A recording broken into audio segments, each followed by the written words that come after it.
No material in this episode is intended to be a substitute for professional medical advice, diagnosis, or treatment. The entire episode contains mentions of suicide, abuse, and more. See episode show notes for full trigger warnings. The first section of this episode is about suicide awareness, and the second section is about self-compassion.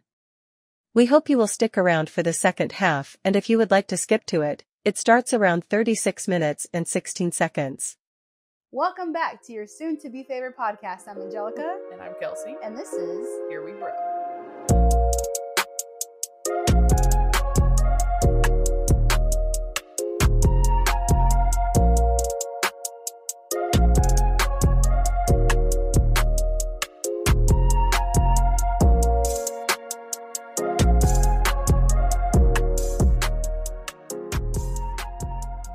And then the other thing was, we're like, well, if she was raised in Scientology, then maybe either she's still brainwashed or she's deconstructing, like she's getting out of it. Mm-hmm.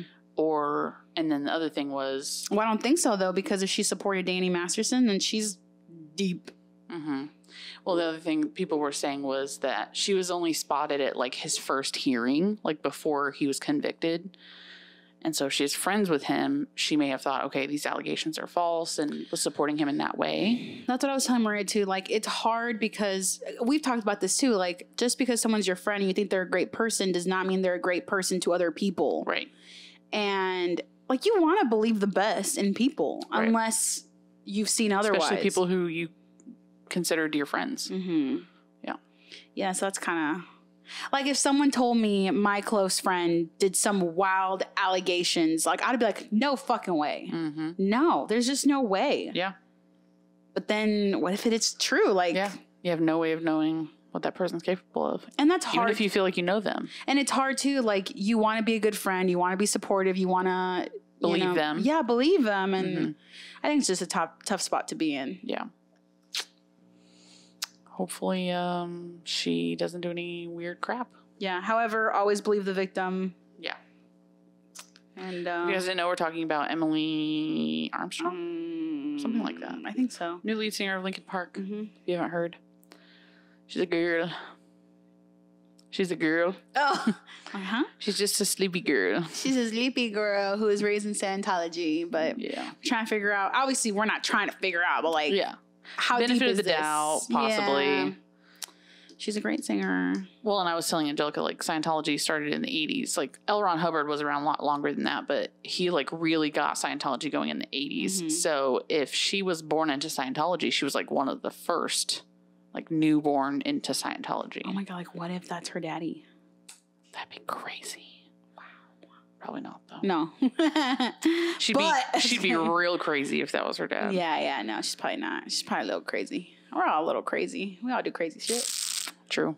That was a weird noise my mouth made. It kind of sounded like Velcro. Yeah, it did sound like Velcro. I was just like gnashing my teeth, but yeah, it sounded like Velcro. Hello, everyone. Hello. And welcome back to the Here We Grow podcast. We're back, and we have such an important episode today, possibly the most important episode of the entire podcast. So hope you stick around. I feel like the theme of today's episode, obviously, I'm sure you've seen the description. We're going to talk about self-compassion. We're going to talk about suicide awareness. It is Suicide Awareness Month in September, so this is our last episode in September. This theme, self-compassion, is kind of like the underlying theme of everything we talk about in this podcast. So it's so important that yesterday we were having trouble. We were supposed to record yesterday. We were having trouble with the SD card, and I'm like, nope.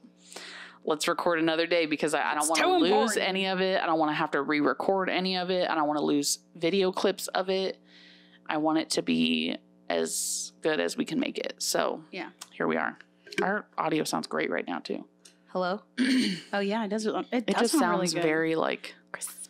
It's very crisp. So I do have a quote of the week. Quote of the week brought to you by Michael. Shout out. She says, she heard it on the radio Thursday.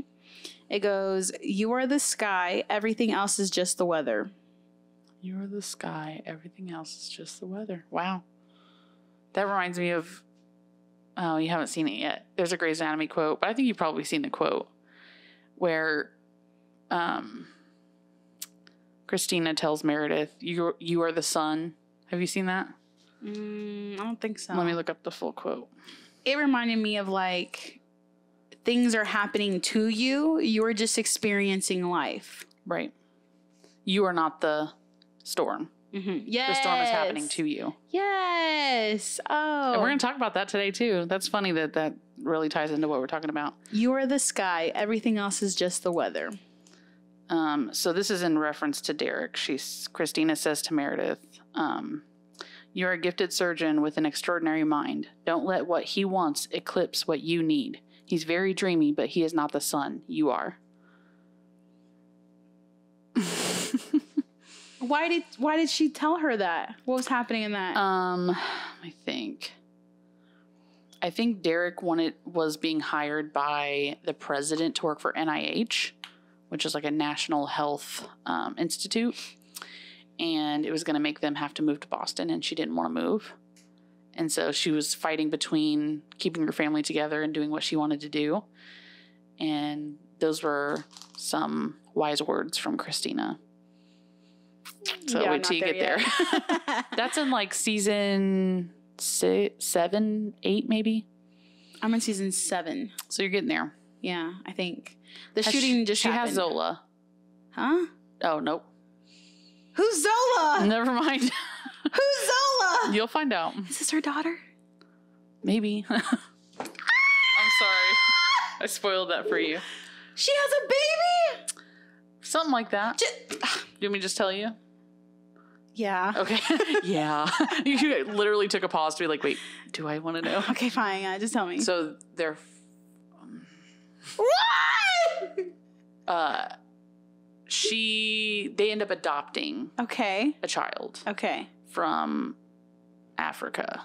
Oh, okay. It was like a program they did at the hospital where they brought people over from Africa that needed life-saving surgeries, children from Africa. And when they met Zola, they fell in love with her and they decided to adopt her. She's very cute. Yeah, because right now I'm to the point where she went to the OBGYN and they told her that her uterus was hostile. Oh, yes. And she was like, what does she mean my uterus is hostile? Yes, so this is soon after that. Okay, yeah. And then she wants to get tested for the Alzheimer's disease, but Derek doesn't want to know. And she's like, well, I want to know. Yeah. Which, so sad. Oh, okay. All right. So something to look forward to. I kind of figured she was never pregnant because, well, I knew she was pregnant for a day. Oh, yeah, because of the shooting. Is she okay, stop. Okay, right. I can't do it too anymore. much. It's too much. This is not the Grey's Anatomy podcast. This is too much. I'm sorry, Bolin. I'm sorry, I didn't mean to kick you. Okay, so first of all, we're going to jump right into it because we want to make sure to get everything into the episode without having to cut it into pieces. Angelica's going to start off with some suicide awareness, and then we're going to talk in depth about self-compassion. So stay tuned for that. I feel like everyone we know needs to hear the self-compassion part. Sorry, this is a very small text, and so I'm going to have to... You put your readers on. Grandma. Yes. So, wow. First and foremost, if you or someone you know is in crisis, call, text, or chat 988 immediately. Chat is available at 988lifeline.org. 988 offers 24/7 judgment-free support for mental health, substance use, and more. Call, text, or chat 988.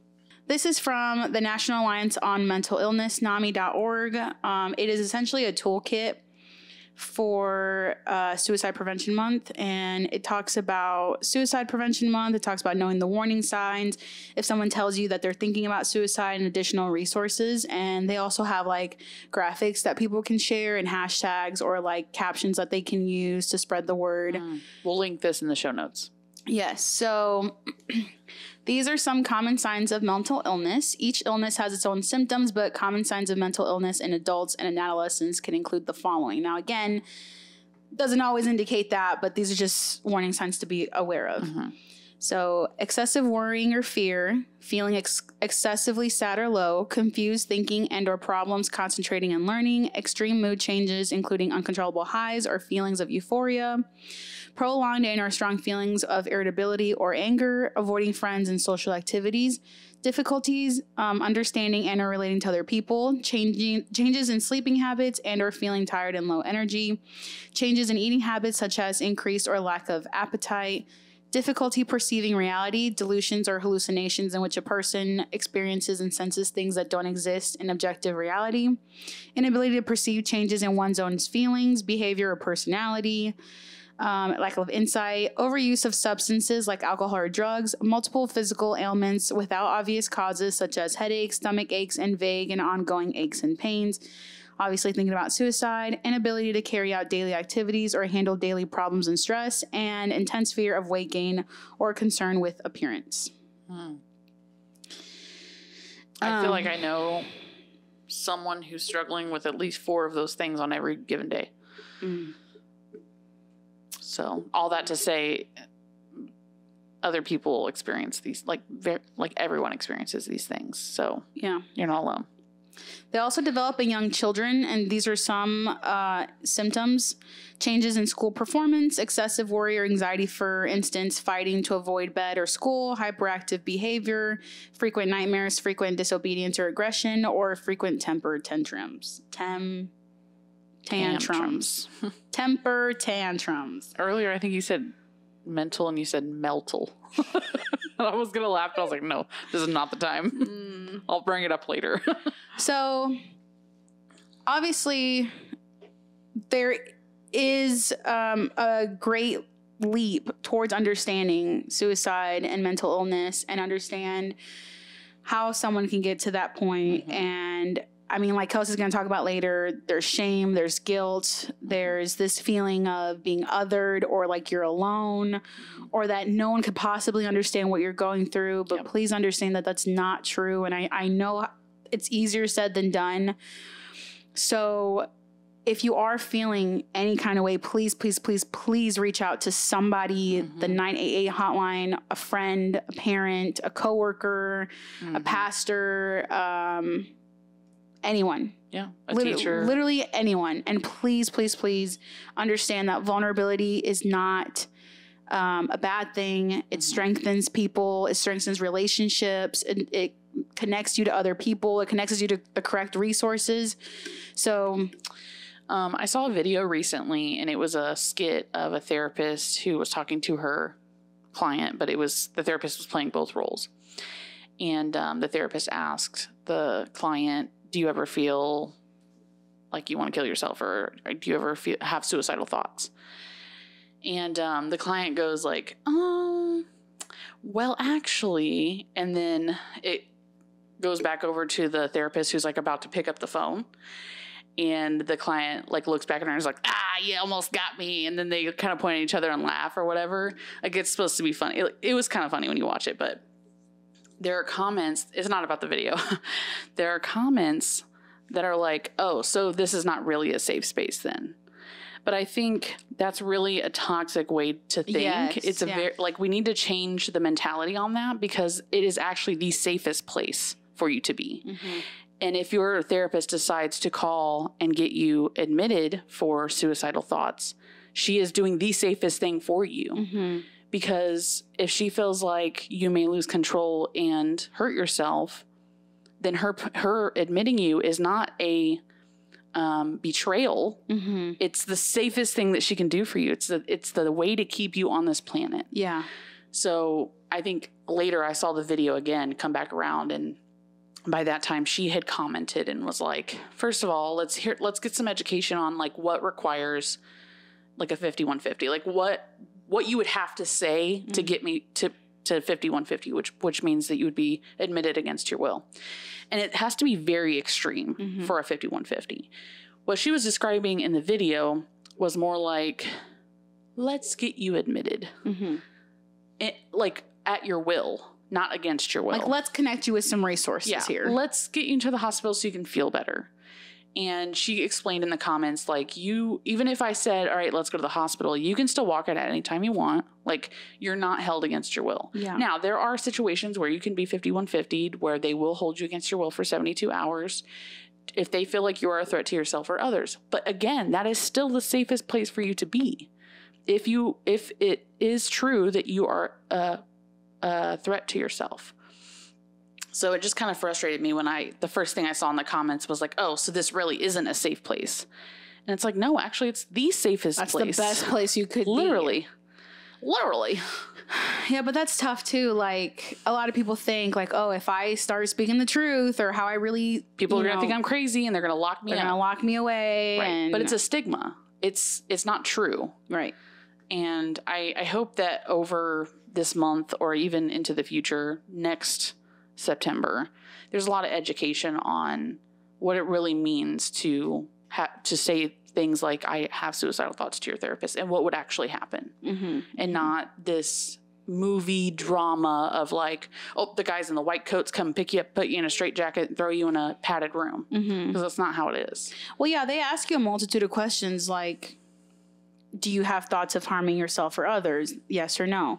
Do you have a plan on how you would commit suicide? And if the answer is no, then they wouldn't 5150. Now, if you said straight up, like, this is how I'm going to do it, then that's an urgent emergency. Right. And what you're describing is there are like multiple layers of this. Like, you could say, I just wish I wouldn't wake up tomorrow. Or you could say, I'm going to go home and slit my wrist. Or like, those are very opposite ends of the spectrum. Like, you kind of wish you weren't alive, but also you're not planning to kill yourself. So it's very two opposite ends of the spectrum. Like, no desire to live, desire to end it all. So, okay. So these are 18 methods on how to respond if someone tells you that they're thinking about suicide. So, also realize that it's a positive thing. If someone brings this to your attention, that means they trust you. That means you're a person that they value, that they, could possibly look up to, that they feel safe with.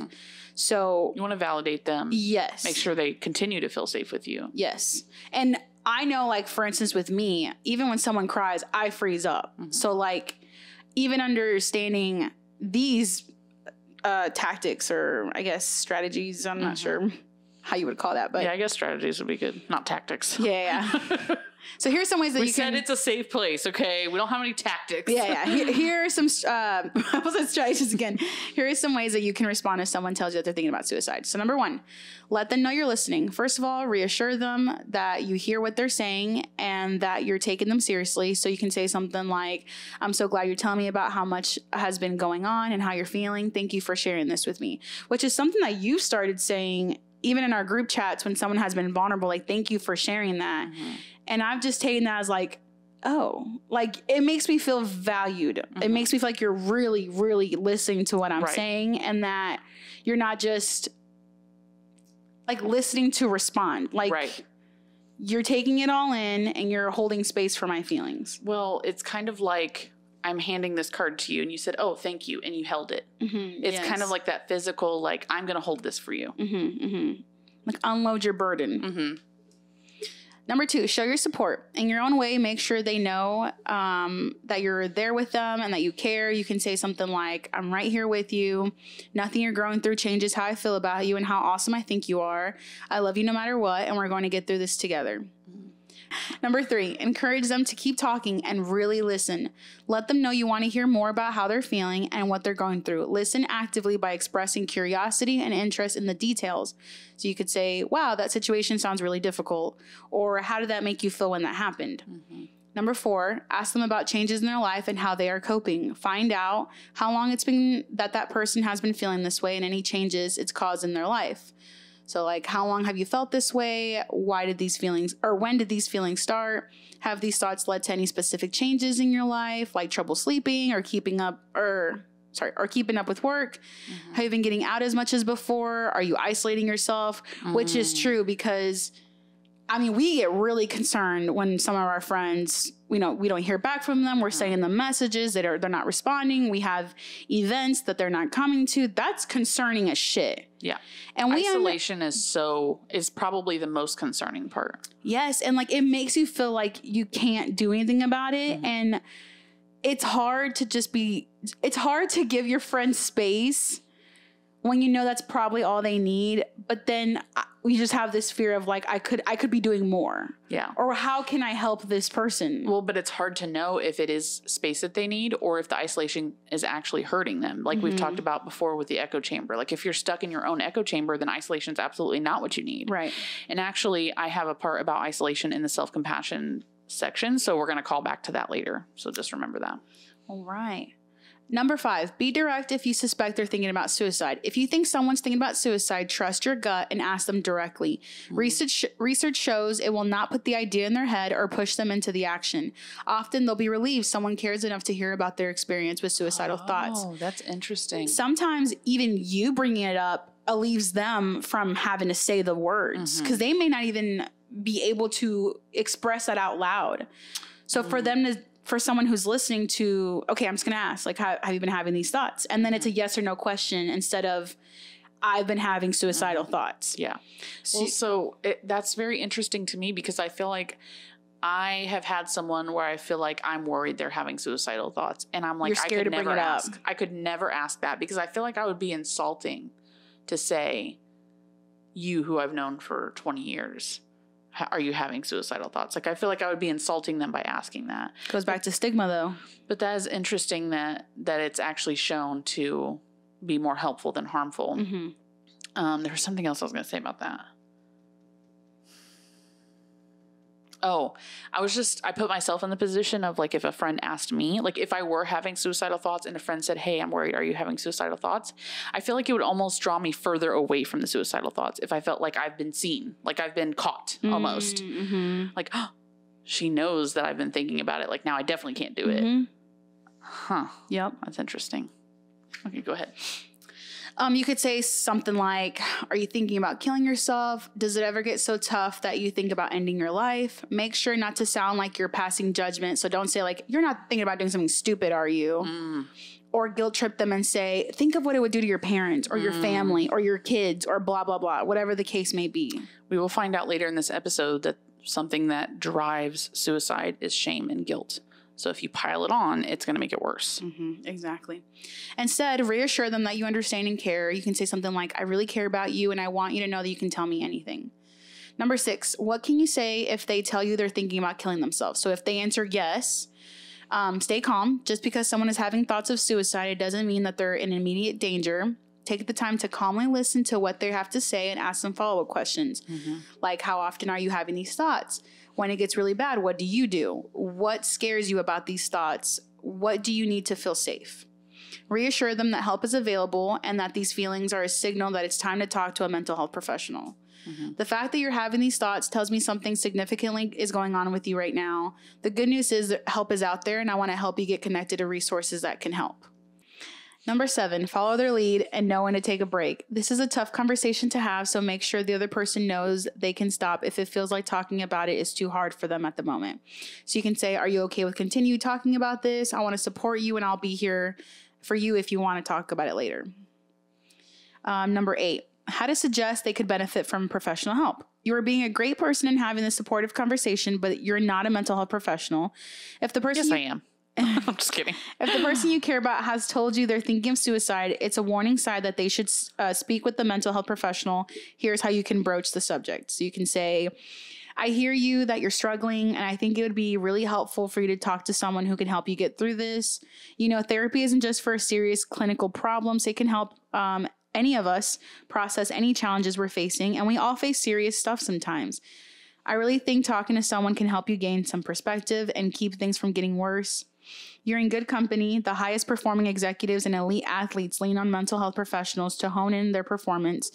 Reaching out for professional guidance and therapy is a strong thing to do, and it can make all the difference. That's an interesting statement. Even the highest achieved athletes lean on mental health professionals. Yeah. it's not a weak thing to seek help. It's not a weak thing to go to therapy. It's not a weak thing to have a therapist. It's not weak. It's actually one of the toughest conclusions you could come to. And even just making the appointment can be half the burden, essentially, like half the task. When I've even heard like offer to make an appointment for someone who's struggling. Like that's part of it in here if too. that's the part that's keeping them and they don't want to make the appointment, then offer to help them look for a therapist and make the appointment. Yep. So that's number 9, help them connect. Sometimes making that first moment of contact to a professional help can be the hardest. Offer to help them connect in whatever way you're comfortable with. So you can say, I could call your insurance with you, or go online to find a mental health professional or substance use program, where I could sit with you while you do it. We can figure it out together. Or I could drive you or walk you to your appointment. Then we could have coffee sometimes. I think we have coffee afterwards. I think even sometimes we'll have coffee sometimes. Afterwards. Coffee afterwards. I think some mental health professionals would even be okay with that friend sitting in on that first like session to like get your friend in there and comfortable, like moral support. You know what I mean? So all you gotta do is ask, or have your friend ask. Yeah. Like I would do that for someone if they needed to go to therapy, but they were scared of their first appointment. Ask your therapist. Ask your therapist if I can sit in. I won't say anything. I'll just be there. Or I'll be outside the door. Yeah. Yeah. Whatever you need, like whatever you need me to do, I'll do it. Right. Obviously, as much as you are comfortable with helping. But yeah, so if you can, help. Number 10, if they're concerned about privacy, if the person is worried about others finding out that they're getting treatment, let them know that their worries are mostly unfounded. You could say, most people realize that mental health is an extremely important, valid part of health in general, and we all have various kinds of health issues. People who get support for their mental health are seen as strong, smart, and proactive. If they ask you not to tell anyone, tell them you want to help them get the support they need. And that may involve enlisting the help of others. So I like that too. Like you can't be like, oh no, I won't tell anyone, because at some point you might have to break that promise. Right. And then it'll feel like a betrayal. It'll feel like a betrayal. So you have to be like, hey, I want to help you in the best way possible. Right. And I'm not going to spread your business. Yeah. But if it's relevant, I'm going to have to use speak it. up. Yeah, exactly. Encourage them to be part of the conversation that happens in reaching out for help, and reassure them you'll be as discreet as possible in your effort to keep them safe. Right. So number 11, what if they refuse? If they aren't in immediate danger, i.e. that they are not presently self-harming or about to, be patient and don't push too hard. You can say, it's okay that you aren't ready to talk to someone yet. Just let me know if you change your mind and I can help you connect with someone. I know you're going through a lot, and I really believe it can make a big difference for your life and your health. Just consider it for later and know that I'm here to help. If you're not ready to go in and meet with someone in person, you could call, text, or chat online with the 988 Suicide and Crisis Lifeline. They can tell you more about what it might be like to work with a doctor, counselor, or therapist, which I thought that was really good too, because part of it is you're scared of the unknown. But if you could call someone and just say, hey, this is what I'm going through. What would it look like if I was to call someone? Would I be connected to a therapist right away? Are they going to ask background questions? Is it okay if I just jump into the subject? Like, how is this going to go for me? Right. And by the way, we understand that it may not be accessible for everyone to receive help. Like, I can't afford therapy right now. So we're fully aware that therapy is not accessible to everyone, and it should be. It absolutely should be. It should be a part of your medical insurance. Absolutely. Without, like, it should be illegal for it to not be included in health insurance. So last one, when the convo's winding down, end the conversation by reiterating that you are so glad for the chance to connect on this deeper level about such meaningful things in life. Remind them that we all have challenges at times and that you'll continue to be there for them. If they're in immediate danger, stay with them. Help them remove lethal means. Call, text, or chat 988 to reach the Suicide and Crisis Lifeline, and encourage them to seek help or contact their doctor or therapist. One of the sentences you just said was like, let them know that we all go through things sometimes. I feel like that you should be telling them that, obviously, but I feel like people who are really struggling, they don't hear that because it's such a cliche phrase. And so something that might be better is to actually help them understand that you do relate by like sharing a time when you struggled and you felt some of the same ways that they felt. Because again, part of what what we're going to talk about in self-compassion is how it's a common humanity. Like, you need to understand common humanity, which is that everyone struggles. And even if you think that you're the only one who struggles with this thing, you're not. Other people are also struggling with it. And you can't, I feel like it's almost like hard to just say, oh, everyone struggles with something like that without actually getting details, without actually getting relatability from someone and their experiences. So just putting that out there, it might help to even go a step further and explain, like, you're not alone. You're so much not alone in this feeling that I have also felt this, and here's how. Like, yeah. Again, this is from the NAMI.org Toolkit for Suicide Prevention Month. They have some facts here listed. Suicide is the second leading cause of death for people ages 10 to 14 and the 12th leading cause of death overall in the U.S. Wow. That's high. 10 to 14. Although more women than men attempt suicide, men are 4 times more likely to die by suicide. Lesbian, gay, and bisexual youth are 4 times more likely to attempt suicide than straight youth. The highest rates of suicide in the U.S. are among American Indian/Alaskan natives, followed by non-Hispanic white people. Wow. Transgender adults are 9 times more likely to attempt suicide at some point in their life compared to their peers.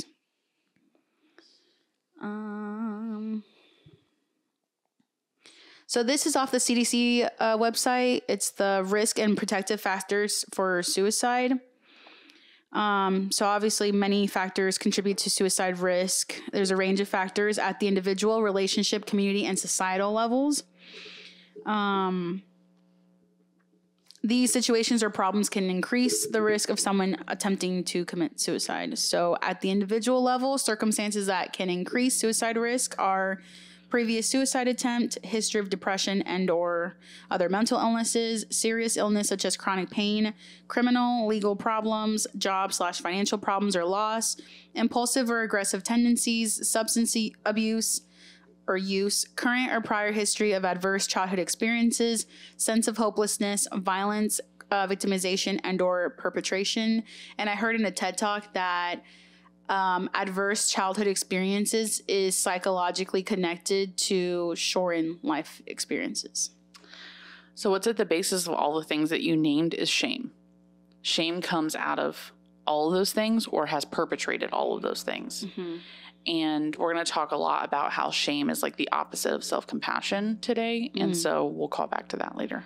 Something else that I heard on the TED Talk was people who are suicidal, they just want it to stop. Whatever it is they're feeling, whether that's pain, shame. Like, when is it going to go or away? Guilt. They just want it to stop.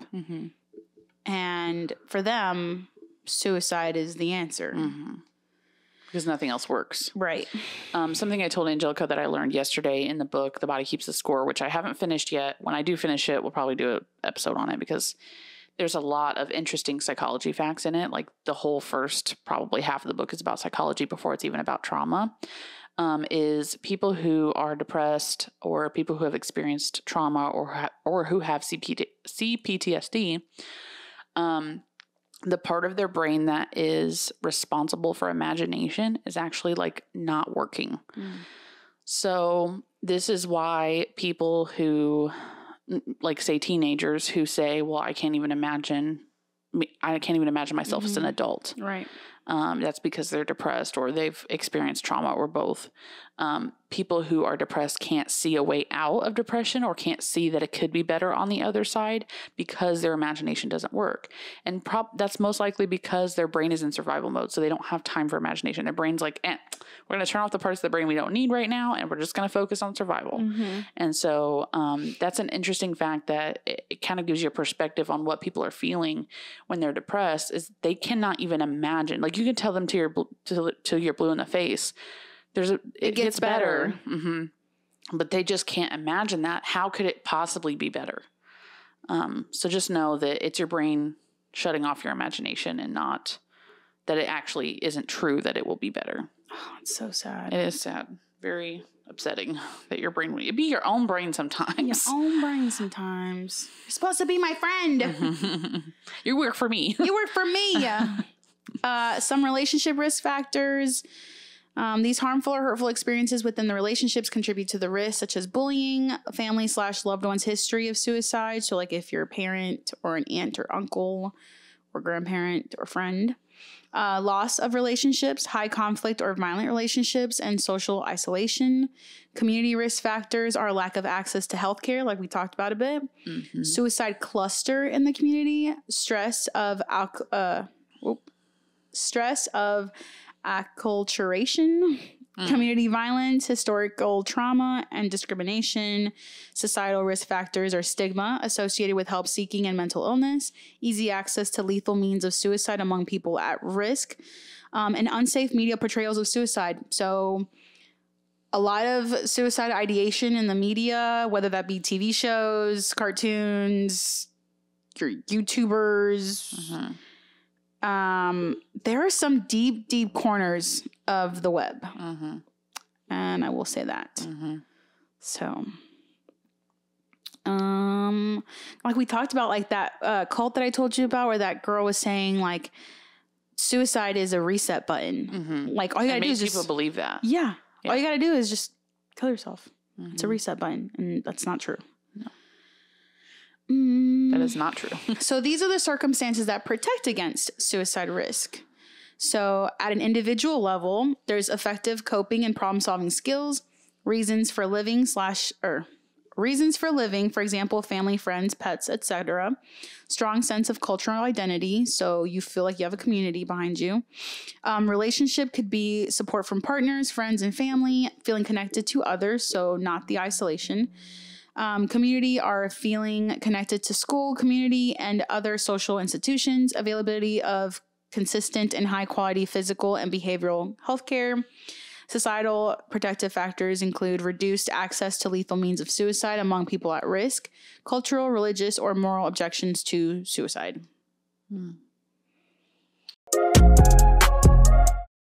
I hope that if you're struggling with something that you'll continue listening.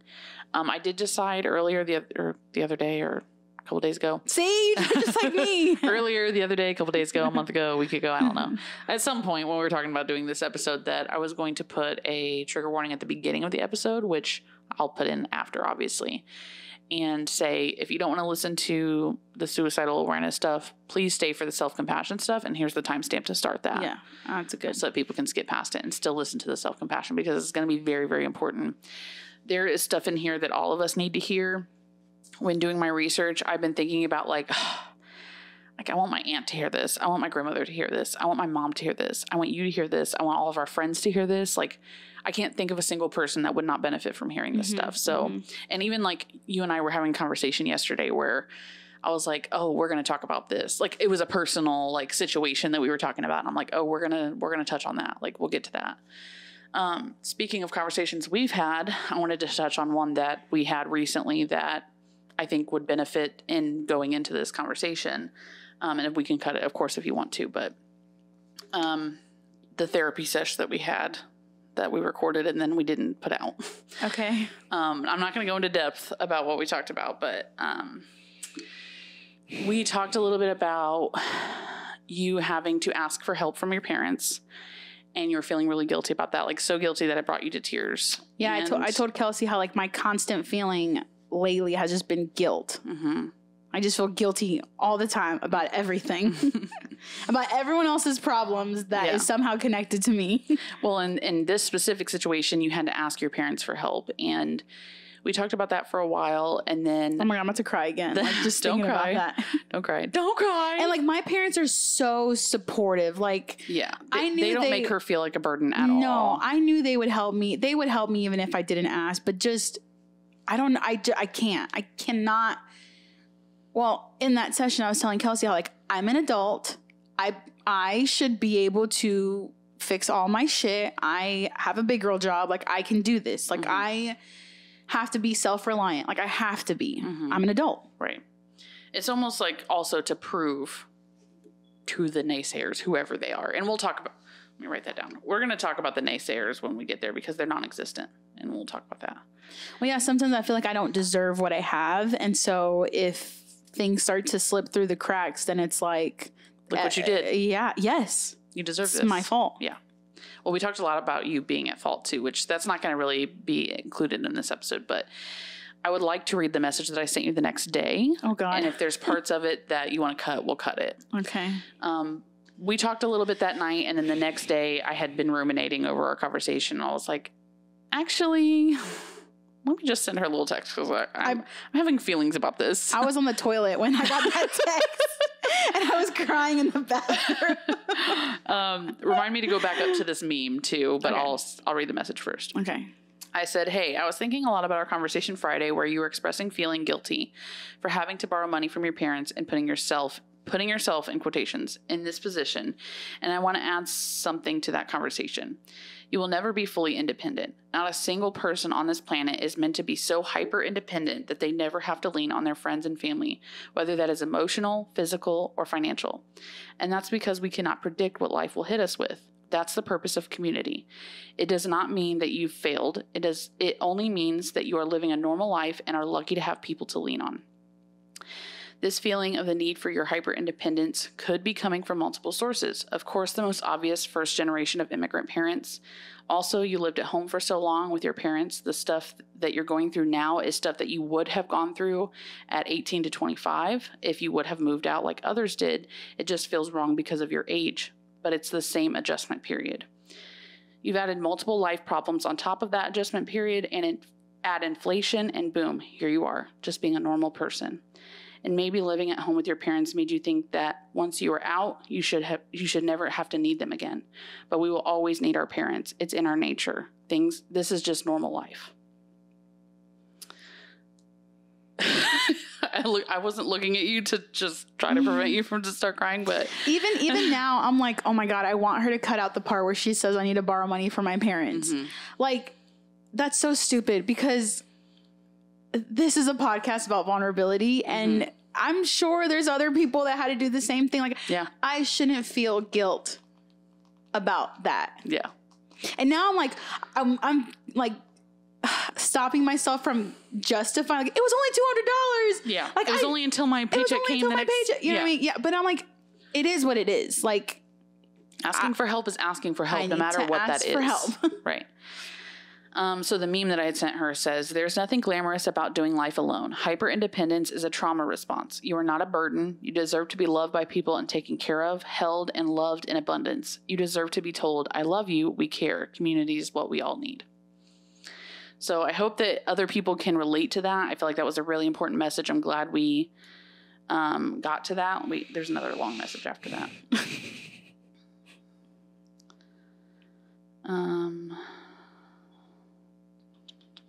Okay, I'd like to read this next part too, but we can cut it if you want to. I said another thing. We talked the other night about you needing to practice more self-compassion, which is where we are right now. I think that it's exactly where you're meant to be at this time in your life. Your whole life you've been surrounded by judgment and shame from other people. Of course, that's a part of your current mindset. Let's continue to unpack that and make it so that a compassionate and graceful voice is in your head.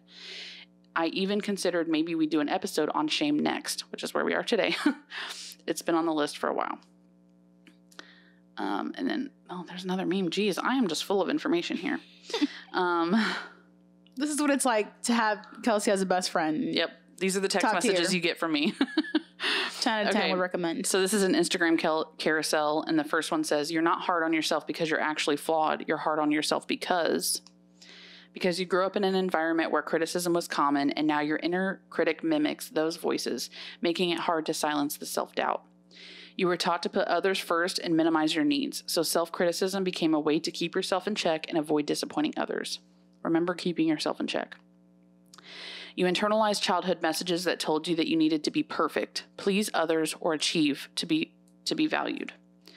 You grew up with narratives that taught you it wasn't safe to make mistakes, and now that fear of failure keeps you in a cycle of self-judgment. You learned to be self-reliant from a young age, which now translates into feeling like you must handle everything perfectly on your own. Oof, let's hear that one again. You learned to be self-reliant from a young age, which now translates into feeling like you must handle everything perfectly on your own. self-reliance. We'll talk about that with women and how we're socialized. You received the message that vulnerability was a weakness, leading you to suppress your emotions and push yourself harder instead of showing yourself compassion. You learned early on. Go ahead. Sorry, it just reminded me of like the Hispanic saying of like, oh, I'll give you something to cry about. Like what you're crying about is not valid. And that was like the constant feeling. It's not just Hispanic. Everybody says that. Oh. Like when a baby's crying, or like not baby, but like a child is crying, like, oh, I'll give you something to cry about. That is awful. It is so awful. That is literally so awful. My dad used to say it to me. Yeah. Hell yeah. I think my dad still says it to Ava. Yep. Okay. Or like, shut up or I'll shut you up. Oh yep. my That's God. across the board, apparently, not just your culture. That is awful. You learned early on to seek approval from others, and now your self-worth is tied to external validation, making you your own harshest critic. If you can relate, I want you to know that these narratives aren't your truth. They're old stories that no longer serve you, and you owe it to yourself to rewrite them. So that was that. So stay tuned, because I've got some education for y'all.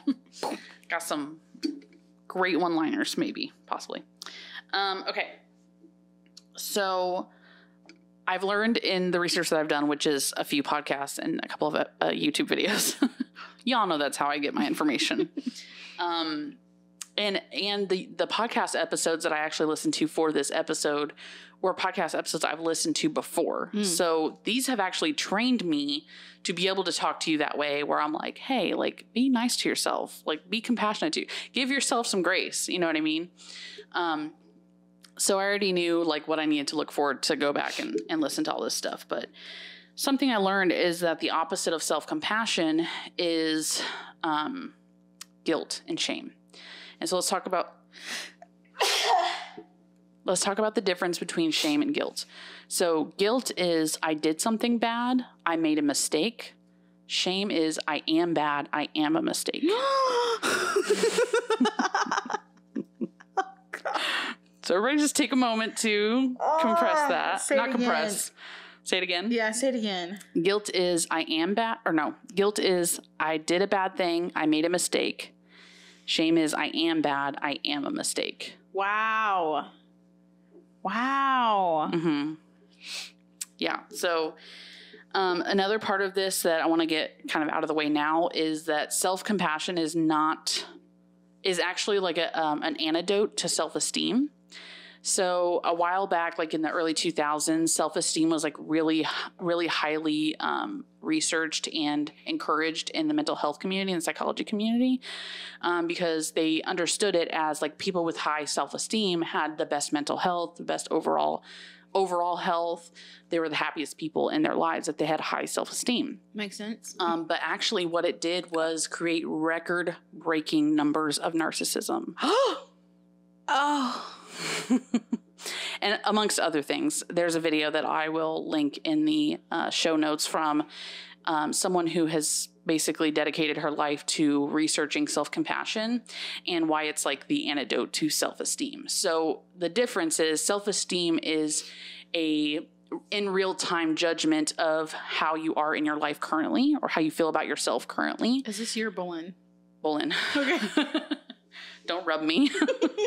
Don't rub me. Don't rub me. I'd be so lucky if I didn't. When I got here, I was like, do you want to take a nap? I was like, for real? I only stopped in my tracks and turned. I was like, for real? Yeah, but after the podcast. Because Cash already had a nap today, and if I go home, I'm not going to be able to take a nap. So self-esteem is a like current and real-time judgment of how you feel about yourself and where you are in life right now.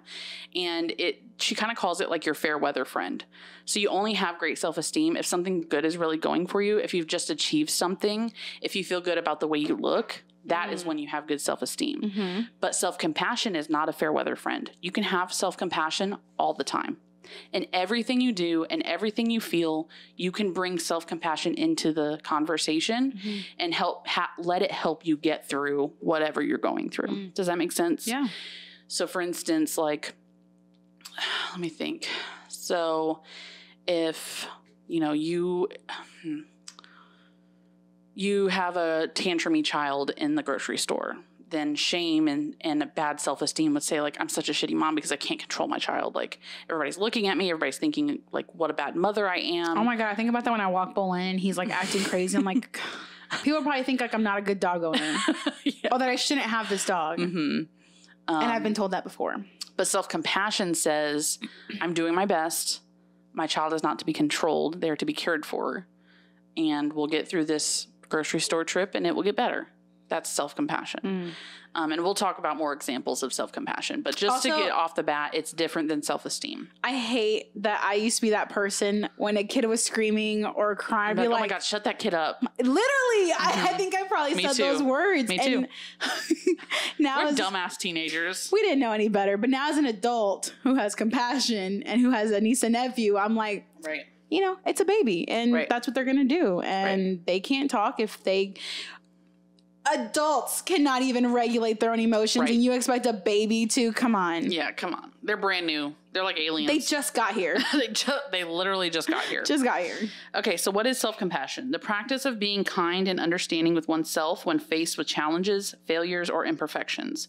So this is not being compassionate with yourself when everything is good. This is being compassionate with yourself when everything is bad, even when everything is bad. Especially when things are bad, yeah. It's a way to relate to yourself with compassion instead of self-judgment. So opposite, self-compassion, self-judgment, or social comparisons, being kind and understanding towards ourselves when we suffer, fail, or feel inadequate, rather than ignoring our pain or flagellating ourselves with self-criticism. It's literally a mindset shift. I think there's a lot on this podcast that we talk about that's literally a mindset shift, like from here to here. Kind of like in that conversation we had where I was like, hey, like, you're not meant to be independent, like fully independent. You're meant to be independent, but not fully. You still have to depend on your community. That is how life is supposed to be. And anyone who makes you believe that they are hyper independent, maybe they don't have anybody in their life to lean on and that they have no choice but to survive. Or like even... And they may not be happy to do that. You know what I mean? Even like some parents, I was like, well, I didn't have the help of my parents to help me. So like, I'm not going to help my kids. Right. Some people don't have their kids. Yeah, some people don't have their kids. That is awful. Their parents. Some people don't have their kids to lean on. Well, true. That too. Yeah. Sorry. Okay, so let's talk about why we are so critical of ourselves. So we've already said the opposite of self-compassion is shame. What we need to fight shame with is self-compassion. So where does the root of shame and guilt come from? Okay, one of the things we've talked about on this podcast before is religion.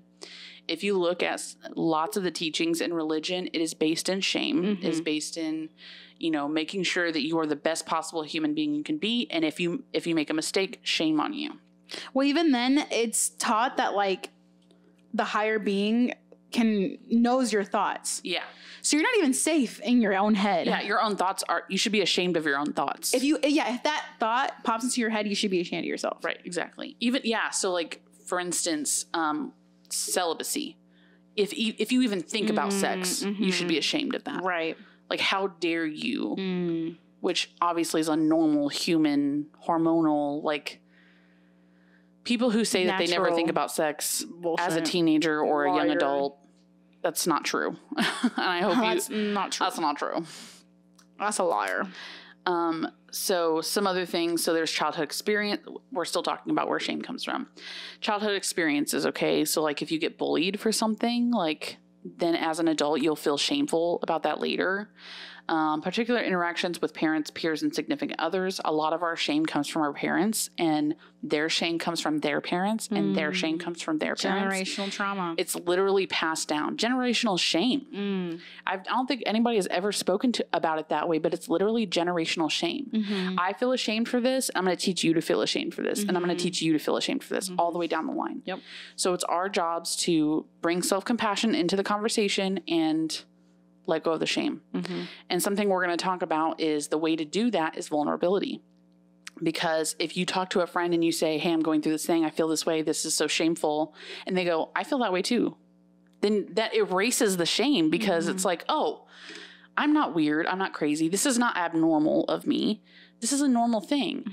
And either it's society telling us that it's not normal, or our parents or whoever standards of telling us it's not normal, we can understand that it is actually normal. It is actually more common than we think. Experiences like being bullied, experiencing emotional abuse. That's one of the reasons that emotional abuse is sometimes more harmful in the long run, because it creates a cycle of shame throughout your entire life. Like we've talked about before, and I'm sure we'll talk about in our narcissism episode whenever we get to that emotional and psychological abuse can be more harmful than physical abuse. I think I said it can be more harmful than emotional abuse. Oh, it just says more harmful in the long run. Can be more harmful than physical abuse because it creates a lifelong struggle with yourself. And it's just crazy to me that someone can do that much harm without have any way of being held accountable for it. It's not illegal. It's not illegal to emotionally abuse someone. And it's not as quickly visibly seen, or you can tell that it's happening. It's hard There's to no prove. Bruises. Yeah. There's no scratches. There's no scars. Right. It's awful. Having overly high expectations placed upon them, which is kind of what we talked about in the Instagram carousel, leading to a self-critical inner voice in adulthood. So what we're really practicing here is kindness over judgment and common humanity over isolation. Remember, I said we would call back to isolation. So you can see how I just described, being vulnerable with someone. If you're isolating yourself in the struggles that you have, you'll always feel abnormal. You'll always feel othered. And so unless you reach out and you find people who feel the same way as you, then you won't be able to bring self-compassion into the conversation, because you're going to think, I'm crazy for feeling this way, or I'm crazy for struggling with this. Kind of like the guilt of like having to borrow from your parents. Like, I'm the only one who can't do this on my own. But that's not true. Everyone has to lean on someone sometimes. Okay, so we're going to just talk about quickly some things that may have happened to us that would lead to other feelings that are related to shame. So like, if you say, let's say these are childhood experiences, being at fault, especially when you actually were not. So like something fell and broke, but you were nowhere near, but then you were blamed for being at fault. It leads to feeling like everything is your fault, feeling like you can or could have prevented things that were actually out of your control. Guilt-inducing statements that make the child feel guilty. That leads to needing to over-explain and people please. Micromanagement, trying to control every aspect of a child's life, leads to not trusting your own decisions and ability to make your own decisions. I feel like you struggled with that a lot. Emotional neglect, so meaning that your parents were not emotionally available for you. Being physically present but emotionally absent, leaving the child feeling unsupported and unloved, leads to feeling like you need to earn love. Bullied for something, shame around that thing, even if it is a common human experience. Side note, bullying comes from one's own lack of self-worth and high judgment. So if you think about, a bully on the playground, it's pretty obvious that if a kid is bullying another kid, that bully is being bullied by someone else. Or that bully is dealing with something that they feel like they need to take out on someone else. Of course, it's not right, but compassion for that kid, for that bully, says, you're doing this bad thing, but I know something's hurting you as well. Yeah. It's funny because I just listened to a Ladies in Tangent episode where Sierra was talking about her kid is now 11, I think.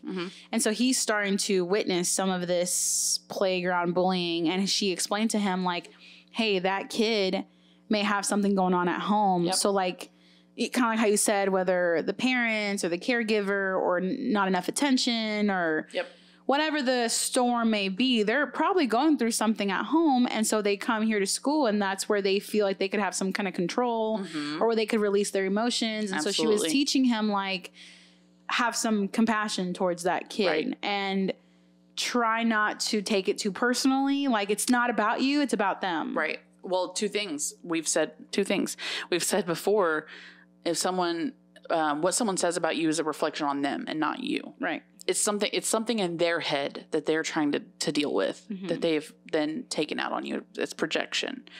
And then another thing, something else we've said on the podcast before where you were like, I'll just be like, fuck that bitch. And I'll be like, well, how'd the bitch grow up though? Yeah. Well, Like, let's have some compassion for her and figure out what's going on. Not to say you should continue being done wrong by her, abused by her, bullied by her. Right. It's still not okay. It's still not okay, but understanding her will help you understand that this is not about you. Yep. Make you feel better about yourself, and maybe even meet her where she's at if you want to. You don't have to, but if you want to meet that person where she's at. Now, I will say compassion for others. If this person is on purpose hurting you, like how we've seen in narcissism, or if they're blatantly not allowing problems to be solved in your relationship, compassion does not apply to them. You need to remove yourself from that situation. So I wanted to say that as a disclaimer, like having compassion for someone does not apply to someone who is blatantly hurting you over and over again. You do not have to stick around for that. My last example was parents being a source of embarrassment, critical of your appearance, your weight, etc., expecting certain behavior to make them look good. And it leads to emotionally unsafe around your parents, low self-esteem, and unsure about yourself. So low confidence. And so it's just crazy that your parents can cause low confidence in you. Don't do that to your kids, guys. Understand that your words mean something to them. And if you've ever seen the movie Inside Out, understand that things that you say to them may end up being a core memory. And it will hold on to them their entire life. There are certain things that my dad has said to me or my mom. You still remember to this day? I still remember to this day. I remember exactly where we were. I remember what was said. I remember how it made me feel. Yeah. And I've told that to you. Like, you never know what's going to stick in someone's head. Yeah. You never know. With anyone. You just don't say anything that's going to be upsetting or like it's going to hurt them. Literally, if you don't have something nice to say, don't say it at all. Literally. Yeah. Just shut your mouth. Shut up. Shut up. Okay. So what societal norms do you think are sources of shame? Societal norms? I'll give you one. Beauty standards. Okay. So that can be a source of shame because, like, if I don't look like a supermodel, then I'm ashamed of myself, or anything that can cause you to be ashamed, right? Do you want to guess some more? Or do you want me to just tell you? I was hoping to get your input on that one. I was actually going to say, like, I mean, I don't think these are norms. So I was like, social norms? So, like, societal standards, I guess, would be the word. Going to college. Getting a degree. Owning a house. Yep. Having children. Marriage, divorce. Gender roles. Literally all normal things. Yeah. Gender roles in the home. Yep. Toxic masculinity. Yep. Hyper independence. Pressures to succeed without failure. Yep. Miscarriage / infertility. That's a really big one. And I've got mental health stigma. Hang on. I hate the phrase, she lost the baby. That puts so much blame on the woman. Yeah. And first of all, no one's at fault. A lot of our language surrounds blame. A lot of our language. Yeah. She lost the baby. She miscarried. She had a miscarriage. Yes. It's what happened to her. Right. Not that she in some way she's already going to blame herself anyways. She doesn't need other people blaming her. And I get it. Like, I'm not here to change how we talk about miscarriages, but yes, we are. Like, just be mindful about what you say. And, just. Again, your words mean something to people. So that may be a core memory in that person's. If they hear you say she lost the baby, then that's going to be a core memory in the back of her mind, even in her subconscious for the rest of her life. Yeah. That she lost her baby. Well, I was thinking more of like, if you want to say that about yourself, like, of course you can say obviously whatever you want to say, but if you're hearing this and God forbid something happens, you can change up the language and say, hey, I had a miscarriage. To be more compassionate. Yes. The last one I had was low income / poverty. It is very shameful to be in poverty. In our society, not actually. So let's talk a little bit about perfectionism. So perfectionism is a big part of shame because if you can't be perfect, then what's the point, right? And shame actually presents itself in men and women differently and in two different ways amongst both.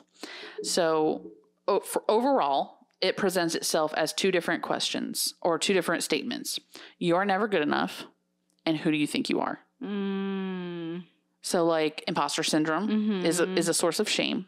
Like, who do you think you are? Nobody's going to listen to you. Nobody's going to take you seriously. And you're never good enough, meaning you're not perfect.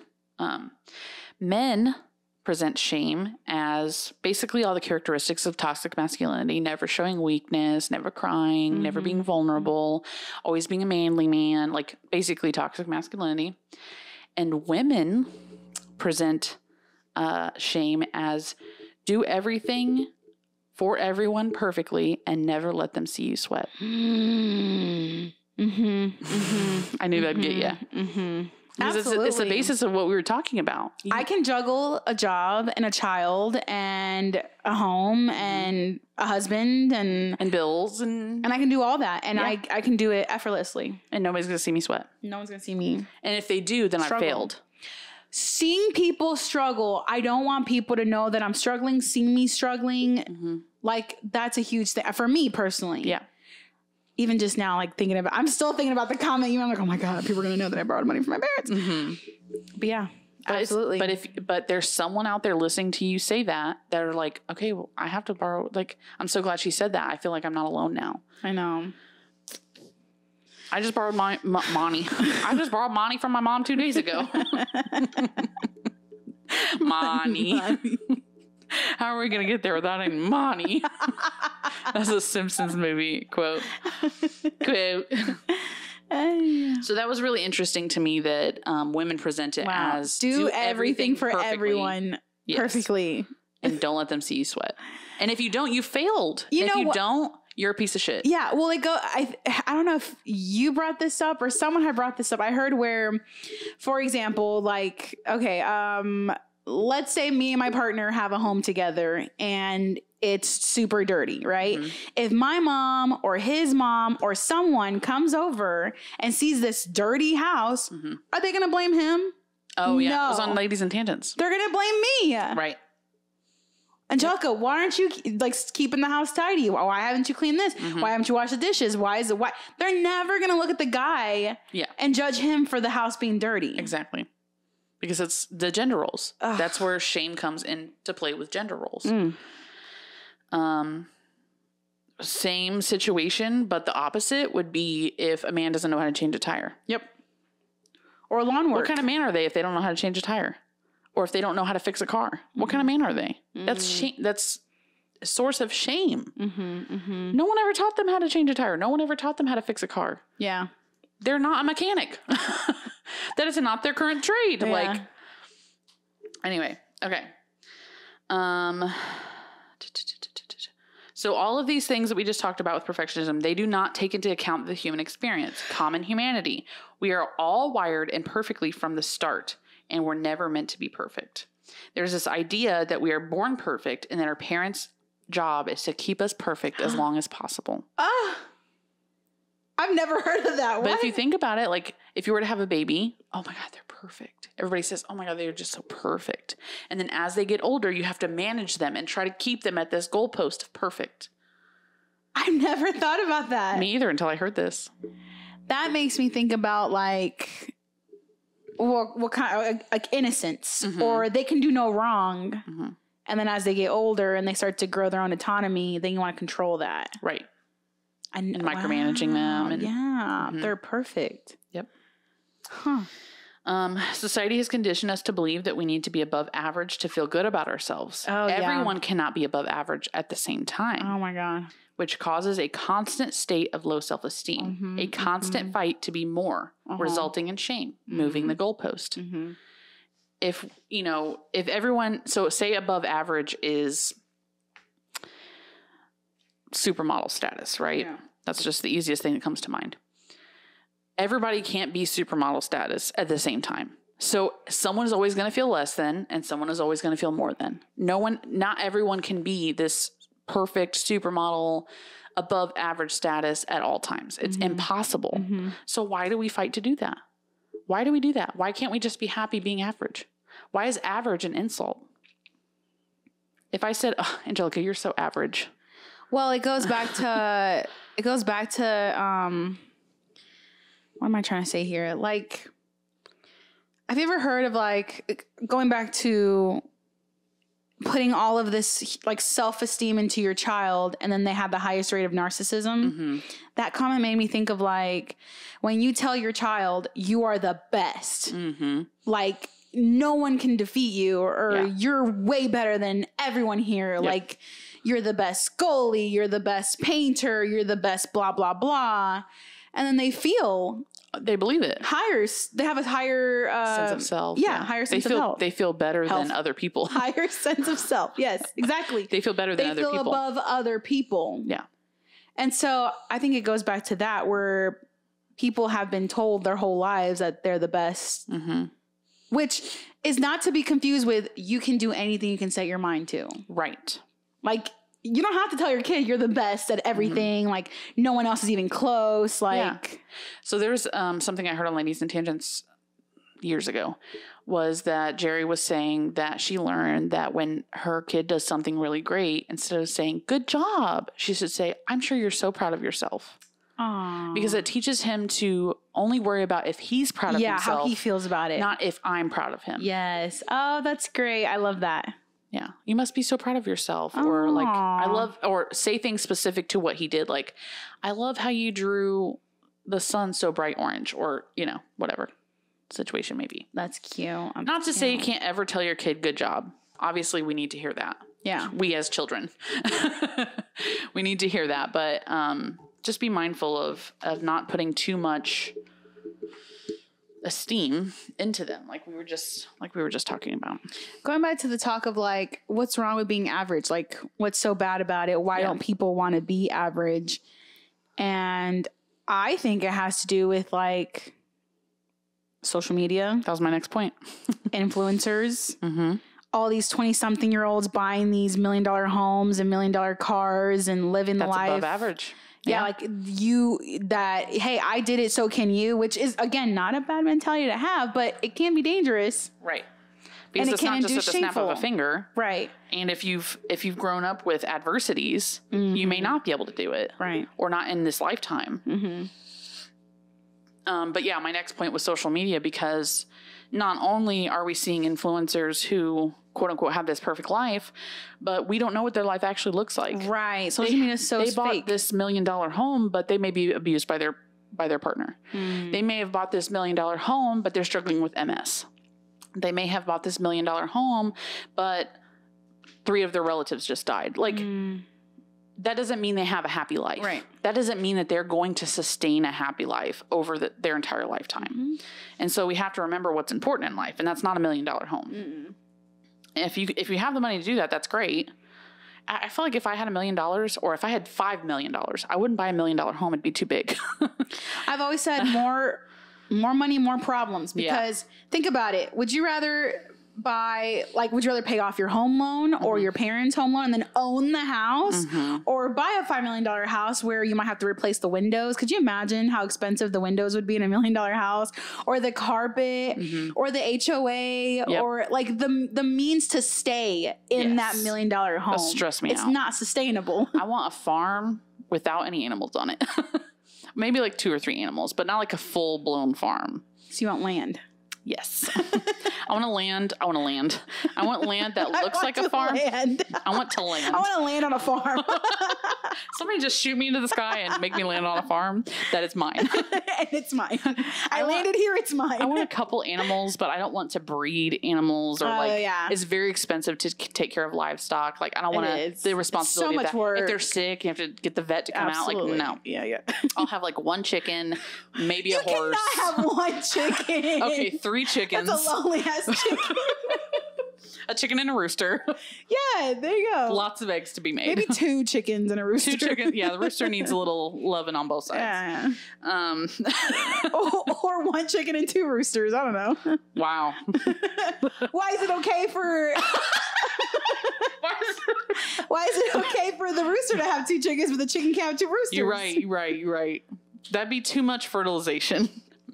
It's never enough. I'll have the chicken for the eggs, so we're gonna need to be logistical there. All right, fine. But you're right. I did gender. You gendered them. You gender rolled them. I gender something then. You sexist them. I was misogynistic to the chickens. Mm.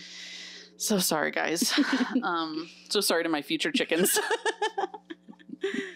No, I'd love to have a goat, though. I think they're so funny. Yeah. That's how they talk. Well, they don't talk, but they just go. Yep, they sure do be doing that. So like we've taught Cash, like a sheep says bah, and then we like, what does a goat say? He doesn't do it. Oh. No, but he thinks it's funny. I'm sure he'll do it one day. Ah, that's so funny. Okay, so let's talk about shame in relation to trauma and addiction. And then we're going to talk a little bit about brain chemistry when it comes to shame. So actually, shame drives addiction, isolation, depression, anxiety, and it's at the basis of all the examples, all those examples because of maladaptive behaviors, which are coping mechanisms.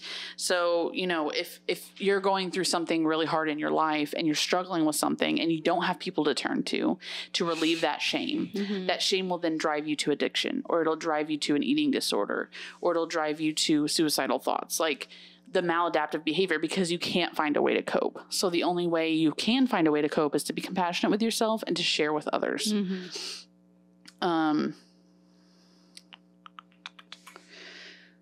So another part of this is survivor's guilt. There's a lot of shame in survival's guilt because people put it on themselves that they should not be alive because other people are not alive.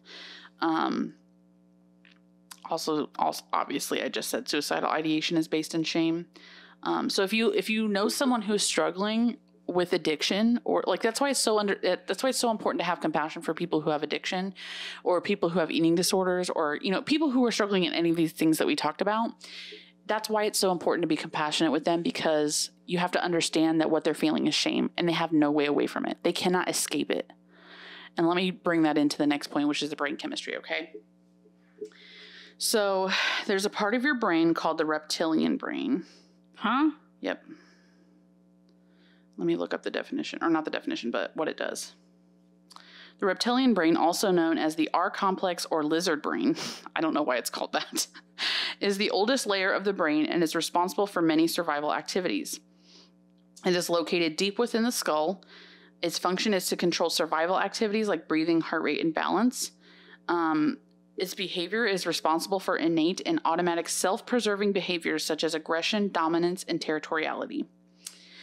Decision-making, responsible for 90% of decision-making, operates at a super fast speed, often unconsciously.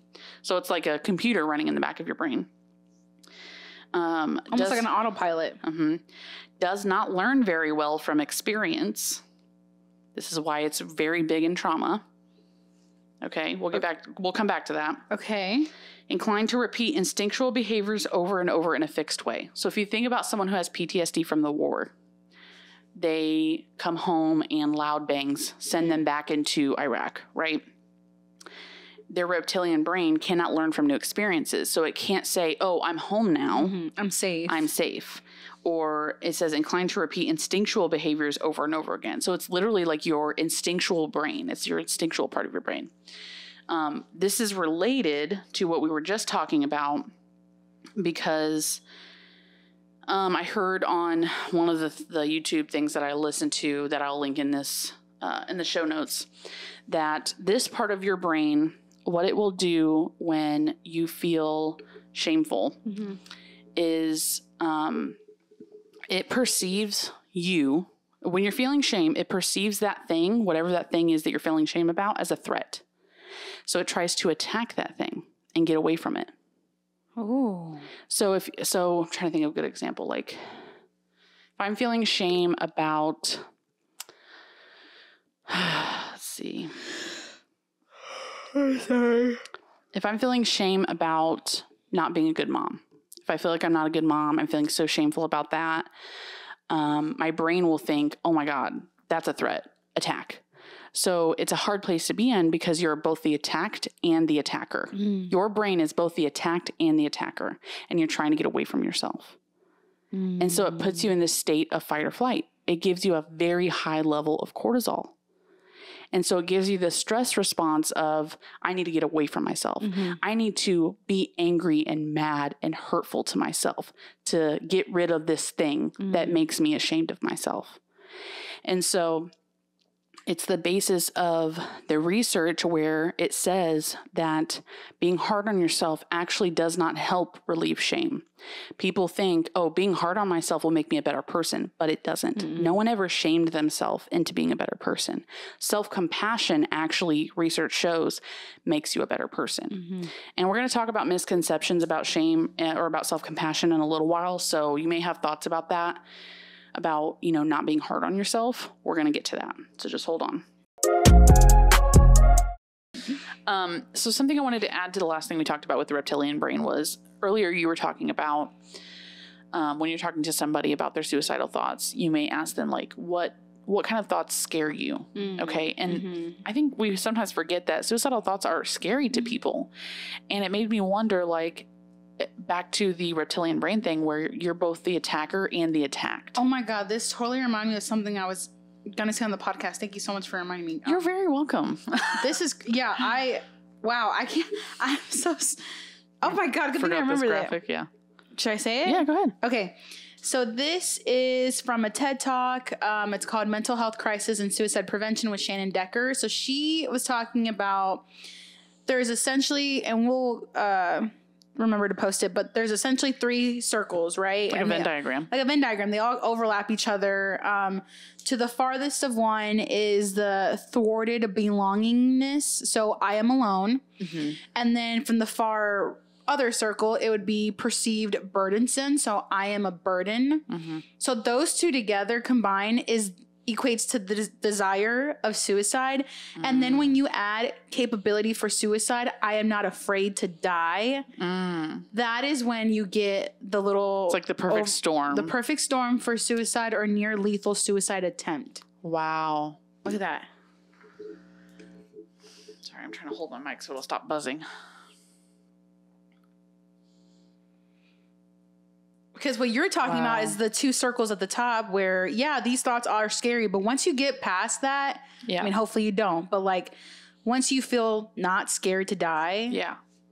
Yeah. That's the scary part. That's the danger zone. Danger zone, absolutely. So our goal is to be a compassionate mess. Our goal is to be a compassionate mess. We all have shit going on.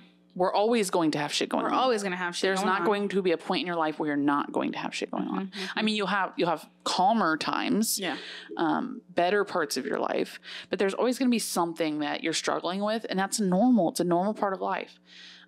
Accept that perfect is impossible and strive to be authentically yourself. So self-compassion is actually directly linked to authenticity.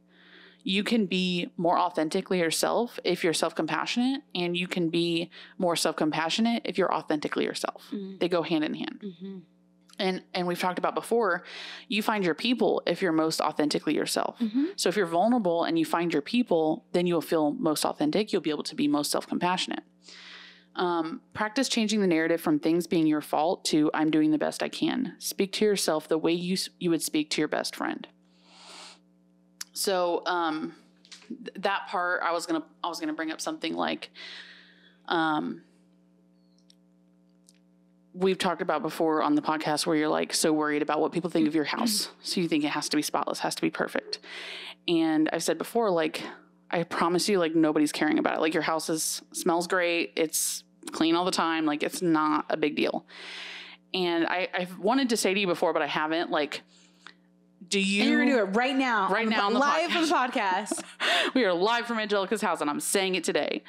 That you would not judge me when you walk in my house, or that you don't. If you walk into my house and it's dirtier than yours, you're not like, oh my God, she's such a slob. Or like, oh my God, her house is so dirty.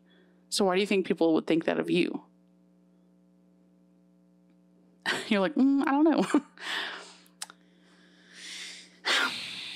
So this is just to prove you're harder on yourself than you are on your friends. I know why. Okay. Kind of going back to like, you were talking about like, there's nothing wrong with being average, or why do we always have to be above average? when you said that comment, I was thinking about how we compare ourselves to our peers. Mm-hmm. So like, for example, I know someone who has an even cleaner house than mine, and I'm sure they come to my house and think my house is dirty. Yeah. Because I go to their house and I'm like, oh my God, I wish I want to be this clean. Like, this is what I strive to have. Right. And they must think my house is shit. They're probably thinking the same thing about someone else. Yeah. They're absolutely. Thinking, oh my God, Angelica's judging my house. I mean, or they think your house is cleaner than theirs. Yeah. Or it's the same thing of like when it comes to exercising and body, like you're someone else's dream body. You're someone else's house goals. You're someone else's career goals. Like, Right. But I feel shame because I could be better. Mm-hmm. And there's that strive to be above average. Why? What? For who? For who? Am I going to get a cookie or something? Like, no, I'm not. Right. Are you going to enjoy your life when you're above average? So the point of that last thing that I said that I read from was, don't talk to yourself in a way that you wouldn't talk to your best friend. So if you don't say, oh my God, your house is so dirty to yourself, if you wouldn't say to me, oh my God, your house is so dirty. I call myself a stupid bitch all the time. Yeah, please don't do that to me or you. Like all the time. We've talked about before where I've had a friend where I've had to say, hey, don't talk badly about yourself. Like, you're my friend. Like, don't do that to yourself, to you or to anyone else out loud. And they've stopped. And that has improved their mental health, like for the better. The next one is practice changing the narrative from things being your fault to I'm doing the best I can. Speak to yourself the way you would speak to your best friend. I think I just read that actually. You just read that. But thank you so much for reiterating it because it's so important.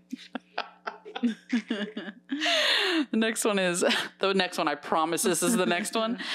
Practice the mindset that struggling with things are normal parts of life and it is not abnormal to struggle.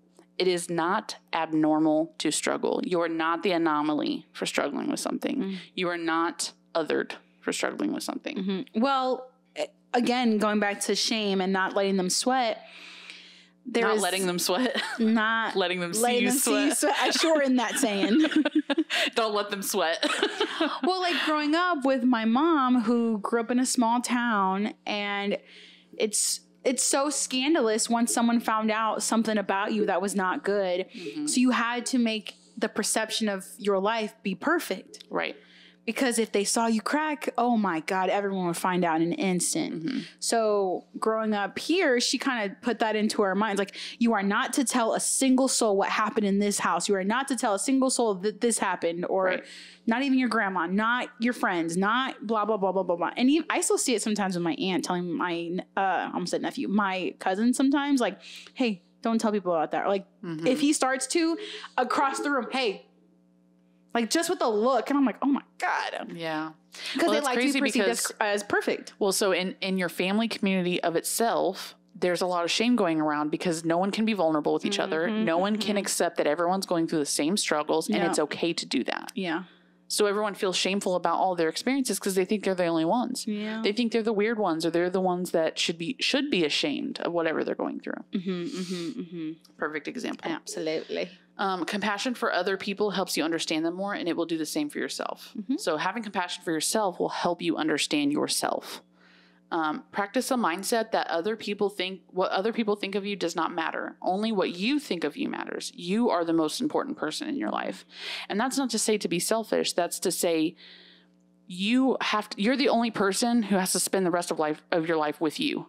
Like you're it for the rest of your life. 24/7, baby. There are other people who will come and go. Even partners will come and go because eventually everyone dies. But you have to, if you're not okay with yourself and caring about what you think about you and your goals and where you are in life, as opposed to other people, then what's the point? When worried about what other people are thinking of you, ask yourself if anyone's actually watching anyways. No one thinks about you as much as you think about you.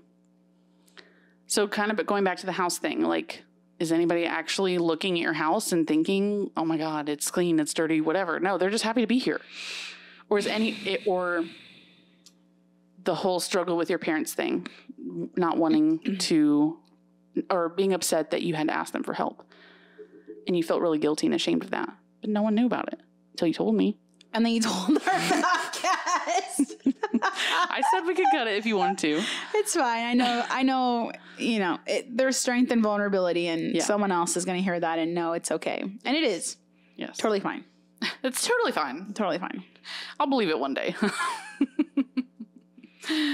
But yes, again, ask yourself if anyone is actually watching anyways. Because sometimes we perceive that people are actually judging us and thinking about us, and they're not. Oh, 100%. I think that certain people are literally watching me, especially because of what I've gone through recently. Like, I feel like people are just like watching my every move. Yeah, like anything that I do, anything that I post, anything that I say, they're watching this they're listening to this podcast. Like, they're just waiting for me to just tumble and fall to the ground. Like, I just know it, but it's not true. It's not true. Yeah.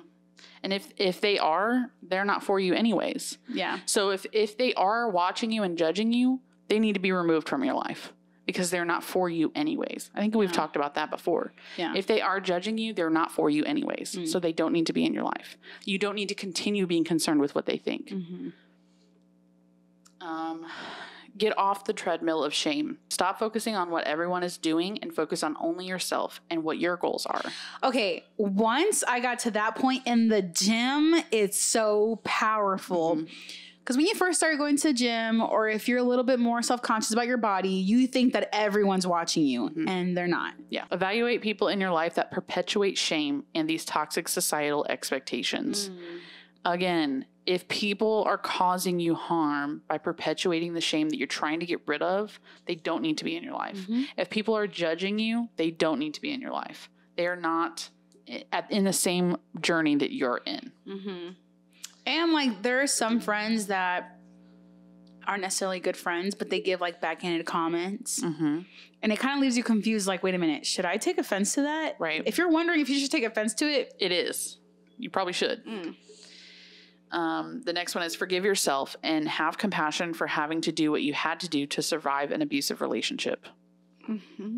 That one's very specific, but I felt like it needed to be added there. There is a lot of conversation online about narcissistic abuse, and survivors of narcissistic abuse will come out of it and have so much guilt for the way that they have also acted in that relationship. And it is because of how you had to survive, it is a product of the environment that you were put in, and it's a product of the psychological abuse that you were put in. So you need to forgive yourself and give yourself grace for that. It's obviously easier said than done, but try to do that. Yeah, I've even thought about, like, when I tell people about some things that have happened, I have to also tell them what I did and what role I played in that as well.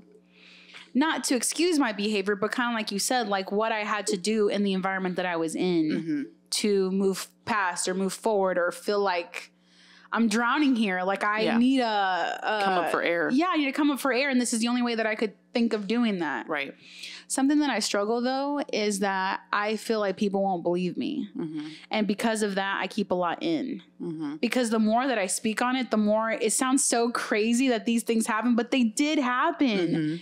And like, I'll even start to like show proof or like, oh, I have screenshots of blah, blah, blah. And I'm like, it's okay. Speak your truth. Yeah. If people don't believe you, that's their problem. I know it's hard. It's easier said than done. And there's a whole culture of people who don't believe survivors of abuse. So it's not crazy that you feel like you can't say your truth. Or like, they'll be like, well, but you stayed. Oh, well. Clearly, you don't know what trauma bonding is. Yeah. Oh, so I guess trauma bonding doesn't exist to you. All right. Maybe you should listen to my podcast and maybe you just educate yourself. Yeah. Work on removing the conditions of our love for ourselves, like only thinking that we're beautiful when we have makeup on or our hair done. So we put a lot of conditions on our love for others and for especially our love for ourselves. We probably put more conditions on the love for ourselves than we do for others. Validation. Confirm to yourself and to others that their feelings are normal and other people have them too. Validation. That's I cannot say it enough. And of course, that's another big theme around this podcast is validation. It's the whole sense of having community, that other people who can validate you. Our conversation about echo chambers, being able to validate your friend and their experience and not let them be isolated and only those thoughts that are ruminating, like validation. Stop apologizing for normal human experiences. I put up a question box on Instagram. We got some answers and they are included in this list. Bodily functions. I told you recently, a coworker of mine, she had to go to the bathroom because her stomach was rumbly. And she comes back out and she's like, oh my God, I'm so sorry I was gone for so long. I'm back now. I'll get right to work. I'm like, girl, are you apologizing for bodily functions? Like, would I rather you sit here and shit on the floor in front of me? Like, go use the bathroom.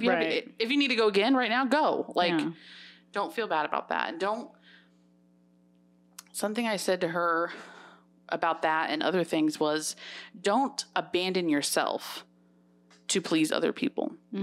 So in that way, this is a very like, surface level way, but in that way of like, oh my God, I'm here. Like, if you had to go to the bathroom again and you didn't because you're trying to people please, you're trying to be some image of perfect, you're abandoning yourself and what you need.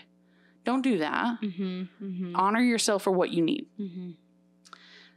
Stop apologizing for setting boundaries, for having feelings, for having a question or needing something clarified. Don't apologize if you don't know something. Don't apologize for needing time alone. Don't apologize for going to have seconds when you're eating. I've said that on the podcast before. Like, I get a lot of people that if we eat together and they're like, I'm sorry, I'm gonna go get more. Like they I'm gonna be a fat ass and go get a second plate. Or like they need to justify, like, I didn't eat anything all day, so I'm gonna go get a second plate. And I'm like, girl, justifying, yeah. Like, if you're hungry, go get another plate. Like, I'll eat another plate too. Like, to me, you eating another plate means you're hungry. Not anything else. Not anything else. And you know what? I hear it more with like females than I do males. Like, I can totally remember times of like just being out with people or a family member or family, and the guy just gets up and gets second plate and he doesn't say anything about it. But a girl is like, does anyone else want seconds? Do you want to go with me? Like, do you want to go with me? Like, I need someone to go with me. Someone I don't want to be also alone. get seconds. Yeah. Like, girl, go eat. Right. If you're hungry, eat. Yeah. Don't apologize for not feeling well. Don't apologize for needing more affection. Don't apologize for asking for help or support. Don't apologize for making mistakes. I mean, apologize for the mistake if it hurts someone, but don't apologize for making a mistake. Taking up space. Don't apologize for your past. Don't apologize for ending a toxic relationship. Don't apologize for being emotional. And don't apologize for things that you cannot control. Okay, here's a real life example of how you can practice self-compassion in real life. If you say something mean to someone, shame looks like, oh, wow, I was so mean. I'm such a horrible person. I'm a piece of shit. I'm a fuck up. Self-compassion looks like, wow, what I did was really mean. I can understand why I would have done that because I'm really stressed out right now. But what can I do to fix the situation and make that person feel better after the mistake that I've made? I love that. Like, my coworkers, wow, all colors of the rainbow. But there was this one time where one of my coworkers was really frustrated. I had no idea like that she was even frustrated to begin with, but she was, and she ended up slightly raising her voice at me. It wasn't yelling by any means, and honestly, like snapping, like snippy. Yeah, she was snippy with me, and with me, like, you are never gonna get me to be emotional at work. Like, it takes a lot. I let a lot of things roll off my back. Like, I don't take things personally, and then. Like, she went somewhere and then she came back like 10 minutes later and she was crying and she was like, oh my God, I'm so sorry. Like, I'm having a very tough day. I started my period. This is happening at home. And I feel sorry that I snipped at you. Like, I'm going to try to be better or something. And I was like, oh, thank you so much for realizing that and apologizing. Like, I appreciated that. Right. And I'm so sorry you're going through that. And if you need something, like, let me know. Yeah. Like, so it allowed you to have compassion for her. Hopefully she had compassion for herself because she still could have been like, well, I'm a piece of shit, but I need to go apologize. Yeah. But hopefully she had compassion for herself. Like, okay, I need to chill out. I'm about to start my period. Like, I'm hormonal. Like, let me just calm down and go apologize. Like, hopefully she was compassionate with herself, but she allowed a space where you guys could be compassionate for each other. Right. Instead of, oh my gosh, she's being such a bitch today. Yeah. Because that would have been my thought. Yeah. going forward, I mean, like a simple thought. And then exactly. Like, I don't want to talk to her. Yeah. But now that I know she's having a rough day, like if I do need to talk to her, I'm going to be a little bit more extra gentle. Like, hey, whenever you get a chance, I'm looking at this. Can you help me whenever you have time? Also, that was a good example of her being vulnerable with you. Like, hey, she didn't just say, hey, I'm sorry I snapped at you. She was like, hey, I'm going through something. I'm sorry I snapped at you.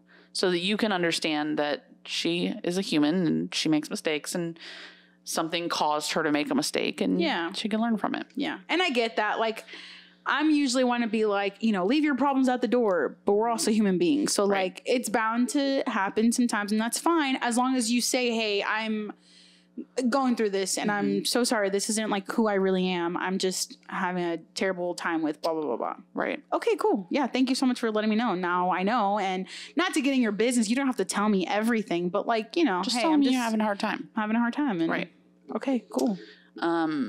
Another good example, going back to the beginning of the episode where we talked about feeling like you feeling upset that you had to ask your parents for help. Thank you for continuing to bring it up. It's just such a good example for this episode. It was $200, guys, and they ended up giving me $500 anyway. It's paid back. But I might have to borrow it again. In that moment, you were saying like I'm a fuck up. Like the theme of what you were saying, and correct me if I'm wrong, was like, I'm a fuck up. I can't do anything on my own. I'm messing everything up. I put myself in this position. Very shameful. Very not demure. I dug myself this hole. I got to get myself out of it. Mm-hmm. But self-compassion would look like there are 100 things going on in my life right now. My life blew up a year ago. Of course, I'm still having trouble. I'm not meant to be perfect. No one's meant to be perfect. I can still ask people for help, and it doesn't mean anything about me. That's how self-compassion looks in that moment. And believe it. It'll take a while before you believe it, but you have to speak to yourself in that way to get yourself to believe it. Try to think of another example. And my mom too, she was like, why are you crying? Like, I'm your mom. Yeah, like, it's fine. Like, and she was like, this is why we have this set aside if anyone needs help. Like, you're children. We're going to help you. Like, totally it's fine. Normal life. It's normal. We have it. It's okay. Yep. Exactly. So I'm not going to come up with any more examples because we need to get through with this episode. But if you can think of examples that you'd like to share with us, message us and I'll turn it around into a self-compassion piece for you if you'd like. So I have a quote from Brene Brown. The more we're vulnerable with each other, the less shame that people will feel. Shame grows and manipulates in secrecy, silence, and judgment. So the more we act like everything's a secret, the more we act like we're not struggling, the more shame will perpetuate. Mm-hmm. It's like breeding grounds. It is. Okay. Some misconceptions about self-compassion. So when I was listening to these podcasts, one of the creators, she brought up that she made a TikTok about self-compassion and people got a little bit offended in the comments because they were like, well, because she was talking about like keeping your house up, right? As a mom. And she was trying to teach her followers that if you're slacking today, it's okay. Be kind to yourself about that. It doesn't make you a failure. It doesn't make you morally bad. Tomorrow I'll pick it up and tomorrow will be a better day or whatever the situation may be. Have self-compassion for yourself. And she went to explain that people in the comments were saying things like, well, you're giving her permission to neglect her household chores, or you're giving her permission to not do what she's supposed to do as a mother and as a wife, or whatever role she plays in her family. And the creator went on to say that this comment is most likely coming from an inner child who was neglected as a child and who feels like if this video existed when they were a child, their mother would have seen that and gotten permission to continue neglecting them. But that's not the situation here. And that's not the right page. This one is. All the circles and arrows. Oh my God. There is no line between compassion and then switching to shame. So, do you want my microphone? Yeah, sure. So I don't have to hold it. Much better, thank you. There is, after we're like almost done with the episode. It came to my mind right before you pulled out the piece of paper. Holding the paper. Because I didn't think it was going to be much longer, but it might be. This one too. It's both of them.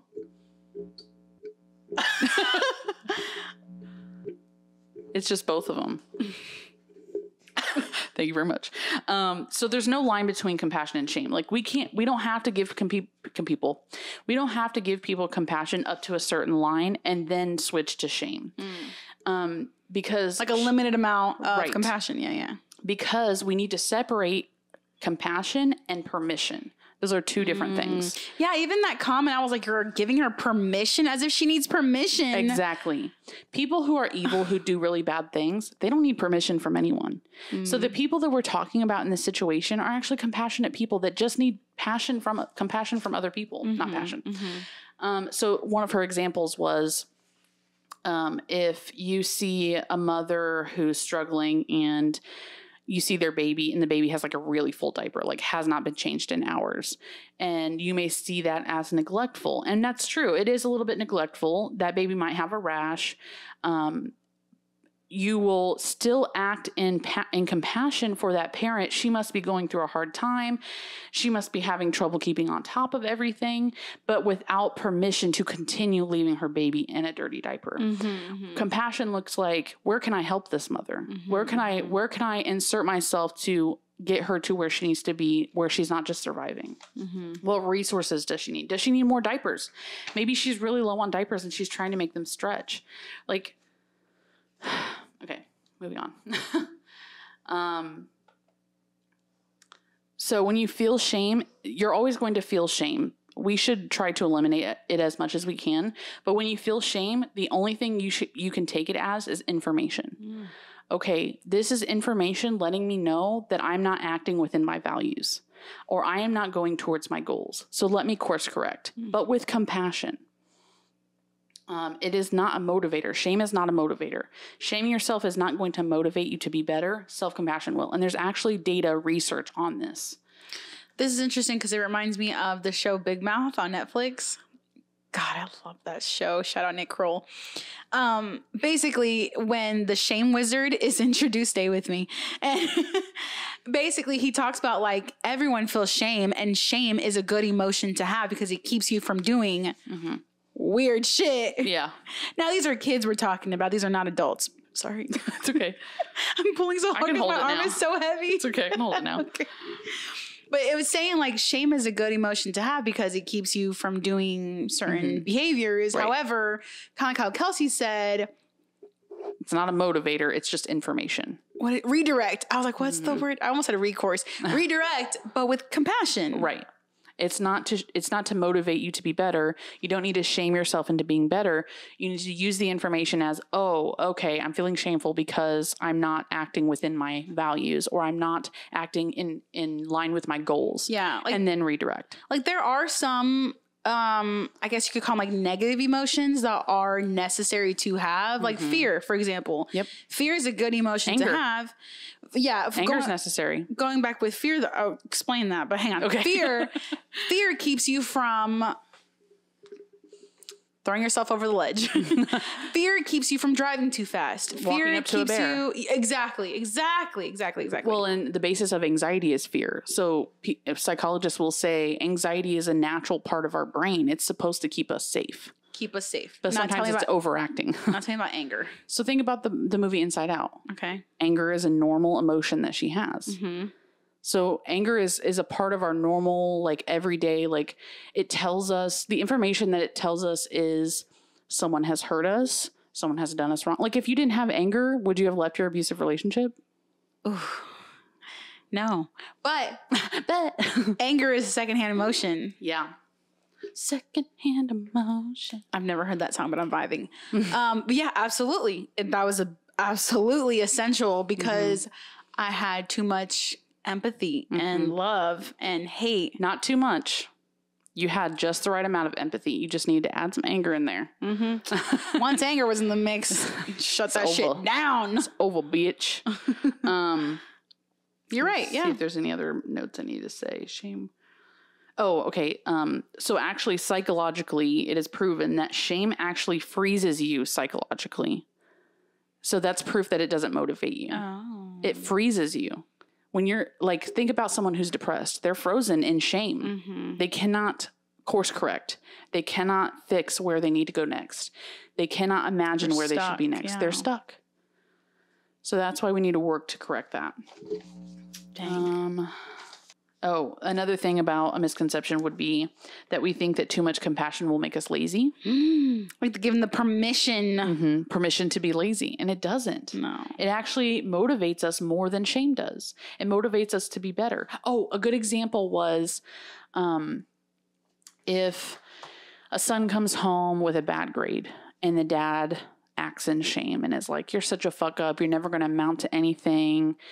These are horrible grades. Are you stupid? Does that make the son want to go and be better? Maybe a little, but is it going to work? No. Mm-hmm. But if he were to come home and the dad would say, wow, that must really hurt that you got that bad grade. But I bet you'll try better next time. And next time you'll have a better grade. It's a growth mindset over a fixed mindset. Yeah, we talked about this where the term bad kid essentially is telling the kid, well, then if I'm going to be labeled bad, then I'm just going to be bad. Yeah. If I'm actually bad, then there's no point in trying anything else. Exactly. Because I'm bad. I'm bad. So that's the end of the road. Right. Versus I like how you worded that where I bet you'll try harder next time. Right. It's kind of like. Let me know how I can support you in trying harder next time as well. It's almost like you're giving them expectations without the pressure. Like, hey, I'm sure you can do this. Right. You know, I'm sure you can pass it next time. I know you can do this. Yeah. Mm-hmm. Confidence to do that. Right. Exactly. I think that's all I've got. Hang on, this reminds me of a TikTok that I watched where it was like something about the mom and the daughter and reverse psychology where the kid. Riley. Riley. Okay. This reminded me of a TikTok of a girl. She was talking about how she was raised by her mom and how her mom would go around telling I don't know if this has to do with shame or not, so you can totally cut it out. Oh, I know what you're talking about. Yep. This is related. She goes around telling all her friends and family, like, oh my God, Michaela's the best daughter. She's so great. She's so nice. She's so funny. She's so helpful. She's so caring. Mm-hmm. So then she is setting the bar high and all these expectations. She's like, oh, now I have to live up to that. And now I have to live up to that. And I'm going to do that. Yeah, she did. My mom thinks highly of me. Speaking life into your child. Yeah. My mom thinks so highly of me. Of course that I'm going to live up to that. Mm-hmm. But not without putting pressure. It's not like you better be the best daughter. Exactly. So actually, I think we've actually talked about that on this podcast before, but this video? Yes. Oh. But I'm glad you brought it up again because I was talking to Travis about it not so long ago, and he said that something that used to always hurt him in his childhood was, and I'll give permission from him to do this. So if this is in the cut, then he's given me permission to talk about this, is that his mom would go around and tell people that he's a good kid and then at home not say the same things to him. Oh my God. So it would be this very much like wishy-washy, doesn't know where he stands, like... So it's does my mom think I'm good or not? Like, right. I don't understand. Am I a good kid or am I a bad kid? I don't know. Mm-hmm. She's telling me I'm a bad kid and she's telling everybody else I'm a good kid. Is she just trying to look good in front of other people? Mm-hmm. Am I really bad? So make sure not to do that because that's harmful. Absolutely. If you're saying it to other people, you need to say it to your kid too. You're a good kid. I've imagined, so like we have new neighbors, relatively new. They've been there a couple months. And they are left outside on their own quite a bit. Now, I will say they're pretty much old enough to be outside in their yard on their own. Kids? Yes. Oh, I was like, who are we talking about? Like adults? They're left outside quite a bit. We don't see the adults very often, specifically not the mom. But I told Travis recently, I'm like, they are surprisingly very well behaved to kids. Like, we have lived in places where we have kids as neighbors who are just atrocious, like destroying property because they're bored, or like our old dog Flex, like he didn't like kids because we live in an apartment where the kids would come to the door. We had French doors where the windows were all the way to the bottom, and they would like torture him while we were gone all day, like make him bark and knock on the windows and like. So I was telling Travis, I'm like, those kids are such good kids. And I catch myself hoping that they know that they're good kids, that someone's telling them that they're good kids. Because I feel like if I ever stopped and had a conversation with them, that would be something that I would say to them. Because I feel like that would be a core memory. Because I feel like I have had people in my life, teachers in my life, who have said something positive about me that stuck with me and that motivated me to be a good person, or that spoke confidence and power into me. And so I had said to Travis, like, if I ever have a conversation with those kids, the one thing I'm going to say to them is that they're good kids. I want them to know that they're good kids, because maybe they're not being told that. Maybe I'm the only person who ever tells them that. And that will make them want to live up to that standard and believe that they are. Yeah. So kind of like you are what you eat. I don't know. I don't know why that popped in my head. Concerned sigh. Concerned sigh. All right, y'all. This is a really long episode, but it was so important. It's going to be really long, like 2 hours almost. Yeah, I can't wait to get some clips from this. If you're listening now, go find out the clips that we've posted for this, like and share them. Share them with people who you think need to hear it. Share this whole episode with people that you think need to hear it. Tell us your thoughts. Yes, I will try to get the YouTube uploaded at the same time as the audio releases. It's kind of hard because it takes longer for the YouTube to download and upload, like download from the editing software and then upload to the YouTube. It's not like an old person. To the YouTube, to the World Wide Web. So I'm going to try to get it uploaded at the same time, so that if you're listening to this now, you can go over to YouTube. You can share that with someone who's not really a podcast person that just needs to watch us talk about this. Share it with your friends, your family, your parents. I mean, literally anyone can benefit from this. And it seems like such a new thing to talk about self-compassion, but we should have had this all along. And now we have the ability to spread this information across for everyone and let everyone make that mindset shift. Yeah. I also just want to add, there have been multiple cases where there has been, like, for example, a mental health crisis and 911 was called, and 9 times out of 10 cops are not trained to deal with the mental health crisis, and it can go really bad really quickly. So please try to remember the number 988 if there is a mental health crisis. These are trained professionals, and they can connect you to the resources that you need. I just wanted to put that out there, because your first thought is to call 911 sometimes, and sometimes that's not necessarily needed. So I do know that in some states, especially now, if you call 988 first, or if you call the right, in some states, if there are the right resources in place, if it is a mental health crisis, they send a counselor with the police. Okay. So the police originally de-escalate the situation, and then a mental health counselor will come and review the situation and decide whether the person should be taken to the hospital or to jail or left alone or whatever the situation may be. So I know that is in place in Washington State, but I'm not sure about everywhere else, but it should be in place everywhere else. And I feel like that started getting serious around 2020. So, all right, y'all, be safe out there. Be kind to yourself. Be compassionate with yourself. Focus on self-compassion over everything else. Give the compassion to yourself that you would give to your friends and to the people that you love. And we'll see you next week. You are not alone. We are here with you. I know it's the song lyric, but seriously though, like, if you need us, if you feel like you can't talk to anyone else, you can talk to us. Yep. In any shape, way, or form. Way, shape, or form.